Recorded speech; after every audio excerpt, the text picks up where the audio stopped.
jusqu'en tout le mois, donc tout le décembre et tout début janvier de 1944. Alors, ça, nous sommes arrivés donc en novembre 1943 à Saint-Gervais.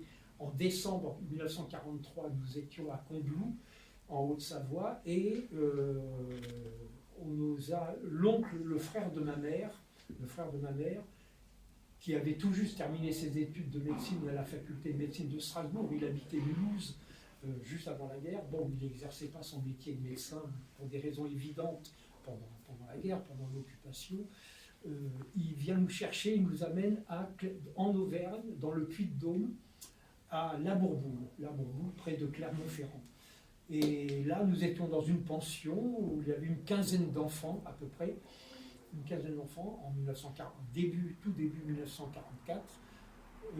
Dans cette pension laïque, disons, il y avait, sur une quinzaine d'enfants, il y avait 5 enfants juifs. Moi, j'étais le plus petit, et 5 enfants juifs, dont mes 2 sœurs et moi-même, et 2 autres. Ils ont eu d'ailleurs, à titre posthume, les directeurs de cette maison d'enfants, Georges et Marie-Louise Mazot, ont reçu en 2001, à titre posthume, parce qu'ils sont morts, la fameuse médaille des justes, la médaille Yad Vashem, qu'attribue l'État d'Israël aux personnes ayant sauvé des vies de juifs, des personnes non juives ayant sauvé des vies de juifs. Ils ont eu la médaille Yad Vashem, Georges et Marie-Louise Mazot. Alors nous, et puis on reste dans cette pension jusqu'à la fin de la guerre, en 1944-45 déjà. L'Auvergne, c'est fin 44, septembre, octobre 44, je crois. Donc, pas un conseil de famille, une réunion de famille, des gens se retrouvent, qui étaient un peu cachés. Mon oncle Francis Lévy, qui était venu nous chercher à Combloux pour nous amener à la Bourboule, le médecin, le frère de ma mère, et là aussi, tout le monde, les personnes, et il est certain qu'à Chamalières, on se réunit à Chamalières en Auvergne, quand il est certain que ni ma mère ni mon père ne reviendront, une réunion de famille le nomme comme tuteur, mon oncle Francis. Alors il ne retourne pas en Alsace pour exercer enfin son métier de médecin, il trouve à Paris, il prend la relève d'un confrère médecin qui partait à la retraite en banlieue parisienne, à Argenteuil. Il prend la relève de ce médecin et il trouve un appartement dans le 12e, près du Faubourg Saint-Antoine, à Paris, le côté 12e, de l'autre côté c'est le 11e arrondissement. Il trouve un appartement donc pour sa mère, Berthe Lévy, ma grand-mère maternelle, la mère de ma mère. Il trouve un appartement, et les 3 enfants de sa sœur, Simone, ma mère, Myriam, Jocelyne et moi, Alain. Et donc c'est ma grand-mère qui nous élèvera à Paris jusqu'à notre majorité. Voilà. Alors mon oncle, le tuteur, il venait nous voir, on allait le voir, mais on sera élevé après la guerre par notre grand-mère. Et ben voilà, c'est grosso modo, schématiquement,